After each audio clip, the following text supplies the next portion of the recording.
Two of the most amazing tablets, one ultimate showdown. Is the Xiaomi Pad 7 the long-awaited iPad killer? Well, not really. But which one is actually the best option for you? Today we are breaking everything down from its design, performance, gaming, and even the stylus experience. And to make things fair, I will be scoring them in each category, as you can see. And by the end of this video, you'll exactly know which tablet is more ideal for you. My name is Prithviraj and I create videos on productivity, tech, and life. Starting with the iPad 11, it carries the same all-aluminum build as the previous version, which is the iPad 10 Gen. It has flat edges and a sleek and a premium look. Apple has played it safe. No design changes, no surprises. While it looks great, it's basically the same as the last year's model. And on the other hand, the Xiaomi Pad 7 follows a very similar design language, but refines it even further. It's sleek and has a full metal unibody. Xiaomi clearly takes inspiration from the iPads, but they have made it feel just as premium. The slight advantage here is that it feels newer and fresher, while the iPad's design has remained unchanged for a while now. Also, the Xiaomi Pad 7 features an IR blaster in the camera cutout. This one is a return of an old school touch for the fans out there. The Xiaomi Pad 7 is Wi-Fi only. There is no cellular variant here, whereas we do have a cellular variant here on the iPad 11. So if you need a cellular connectivity, then the iPad is the way to go. Also, the iPad 11 has Touch ID, but we sadly don't have a fingerprint scanner on the Xiaomi Pad 7. And that's really disappointing, as the fingerprint scanner is much more convenient on large devices like tablets. But design-wise, both the tablets look fantastic. Hence, for the design segment, I'll be giving a point each to both of the tablets. Now let's talk about the most important part of any tablet, and that is the display. The iPad 11 has an 11-inch liquid retina display with sharp and accurate colors. Meanwhile, the Xiaomi Pad 7 steps it up with an 11.2-inch 3.2K display. It's slightly larger and has a better resolution to top it off. The 144Hz refresh rate makes it buttery smooth for scrolling and gaming in particular, whereas the iPad 11 only has a display refresh rate of 60Hz. But the iPad's color calibration is spot on for editing videos and photos, as Xiaomi kind of enhances the saturation of the overall display so that everything looks much more punchier. Talking about the brightness, the Xiaomi Pad 7 is much brighter among the two tablets. The iPad 11 really feels dim in comparison, but the overall viewing experience is great on both the tablets. You won't be facing any issues binge watching your favorite content on Netflix and YouTube. You will have a great experience. But if you're about those vibrant visuals and fluidity, Xiaomi Pad 7 takes this round. When it comes to the sound, the iPad 11 stereo speakers are loud and clear, and it also sounds much more fuller. It has that warmth I look for in the sound quality, and also a decent enough bass for a tablet. The Xiaomi Pad 7 has a quad speaker setup, and it's a bit louder in comparison. However, the sound experience isn't the best over here. It sounds a bit muddy in the low-mid frequencies, although it has more clarity in the high end so that the dialogues would be clear. But for listening to music, this isn't really the best experience. So for the sound department, the iPad gets a point over here hands down. And also, we are super close to hitting 100k subs on this channel. I would really appreciate if you could consider hitting that subscribe button. Would definitely help me out a lot. Now let us get into the business end of the two tablets. Let's talk performance. Spec-wise, the iPad packs the A16 Bionic chipset paired up with 6 gigs of RAM. It handles multitasking, video editing, and light gaming quite nicely. And this time we thankfully have multiple storage variants, 128, 256, as well as a 512 gigs variant. The Xiaomi Pad 7 comes with a Snapdragon 7 Plus Gen 3 chipset paired with 6 or 8 gigs of RAM. It's powerful enough for day-to-day tasks, gaming, and even some light editing. It also offers up to 256 gigs of storage. Xiaomi gives you a little more flexibility at a lower price point. And also the 256GB variant features UFS 4.0, which is basically faster storage. You will be getting faster data transfer speeds because of that. Hence, 1 point goes to Xiaomi for what they have done with the storage. But when talking about the raw performance, the iPad 11 is by far the better choice. Here are the Geekbench scores of both the tablets. As you can see, the iPad 11 performs way better than the Xiaomi Pad 7. Thus, 1 point goes to iPad for its performance. Both of the tablets will be able to handle complex tasks quite nicely, but the iPad slightly does it better. Let's talk software, because this is where the iPad 11 and the Xiaomi Pad 7 diverge significantly. The iPad runs on iPad OS, which is smooth, intuitive, and feature-packed. It's simply way more smoother. The iPad OS 18 experience simply feels much more polished in comparison. However, it does lack certain customization options that you only find in Android devices, but that's very user-specific. On the other hand, the Xiaomi Pad 7 runs on a skinned version of Android 15, and they call it the HyperOS 2. The software layout is again very similar to that of the iPad, providing a clean, user-friendly interface. It of course has features like split-screen multitasking. Overall, the software feels fast and responsive, plus the ability to install third-party apps and launchers and other customizable widgets make the Xiaomi Pad 7 super flexible. But the aspect where the iPad simply outshines the Xiaomi Pad 7 is its app ecosystem. It's super optimized, and we get many professional apps on the iPad, which is simply not available on Android. Pro apps like DaVinci Resolve, Procreate, whereas they are missing on the Xiaomi Pad 7, rather on every single Android tablet. This is one area the iPad iPad almost always performs better. Editing videos on the iPad is super smooth for 1080p projects, but with 4K footage or multiple layers, it might slow down a bit. DaVinci Resolve and Final Cut Pro work seamlessly for basic edits. We also have apps like Premiere Rush on LumaFusion for the Xiaomi Pad 7. They perform decently for short edits, and moreover, some of the apps on the Xiaomi Pad 7 still feel like scaled-up phone versions. The iPad simply excels in offering a refined app-rich experience, making it perfect for creative tasks and productivity. Meanwhile, the Xiaomi Pad 7 offers much more flexibility and value for those who prioritize customization and wouldn't really mind a less polished app ecosystem. It's really about what suits your workflow better. But for this segment, the iPad simply is the clear winner. Plus, one more thing is that keep this in mind that the iPad will receive many more software updates compared to the Pad 7. Longevity-wise, the iPads are simply unbeatable. Gaming on the iPad is smooth on high settings, but when we push it to the max, you will notice some occasional stutters. Plus, the aluminium body will definitely heat up during long sessions. The Xiaomi Pad 7 handles games like BGMI and Asphalt like a champ. It's not flawless though. There are occasional frame drops in high settings, but overall everything feels much more smoother thanks to the display refresh rate of 144Hz. But when compared, performance-wise, I got a better experience on the iPad, whereas a much smoother experience on the Xiaomi Pad 7. This one will totally come down to your preference, so for this aspect, 1 point goes to both of the tablets. The iPad 11 features a 12 megapixel back camera, and the Xiaomi Pad 7 features a 13 megapixel back camera. And also the iPad features a 12 megapixel selfie camera, and the Xiaomi Pad 7 features an 8 megapixel selfie camera. So this is the side-by-side camera comparison of the two tablets. This one is the Xiaomi Pad 7, and the sound is also coming from the Xiaomi Pad 7, and now the sound is coming from the iPad 11. As you can see, the colors in the iPad is so much better than the Xiaomi Pad 7. You can easily attend meetings in both of them, but this one, as you can see,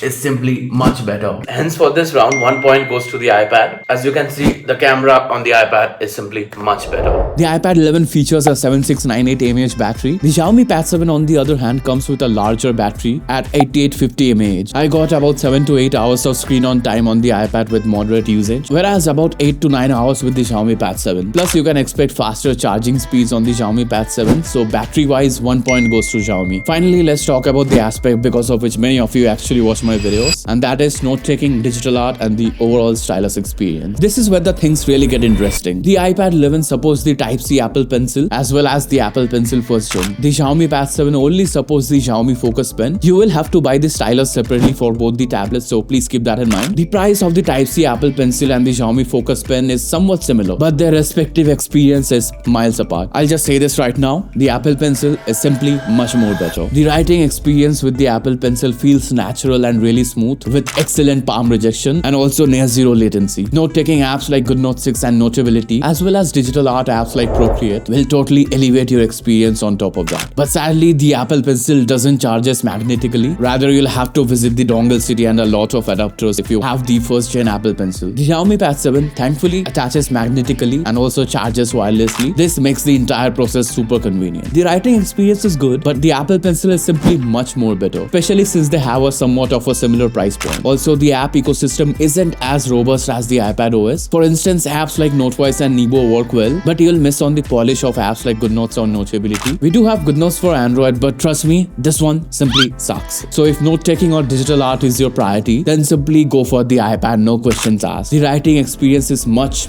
better over here. Everything just feels smooth and natural, so that's another point for the iPad. Here is a screenshot of the current pricing of the iPad 11 on Amazon India, and also here's a screenshot of the current pricing of the Xiaomi Pad 7. So what's the verdict? Which one should you buy? This is the final scoreboard. Hopefully this will help you make a decision based on your priorities, but if you ask me, this is what I personally think. If you just need a great budget tablet for media consumption and entertainment, then simply go for the Xiaomi Pad 7. But if you're looking for a note-taking tablet, then the iPad 11 is simply the better choice. Also, we get better apps to choose from on the iPad, and there's more options, of course. Even the default Notes app, which is Apple Notes, works great. As far as longevity is concerned, the iPad will stay relevant for a lot more years to come. But as I previously mentioned, if you're looking for a tablet primarily for media consumption, then the Xiaomi Pad 7 is the much better choice. Let me know in the comments which side you're on. And if you're a student and you're looking for some options for the best note-taking apps, then click here on this video, and over there we have discussed about 10 note-taking apps that will simply elevate your digital note-taking experience. See you there.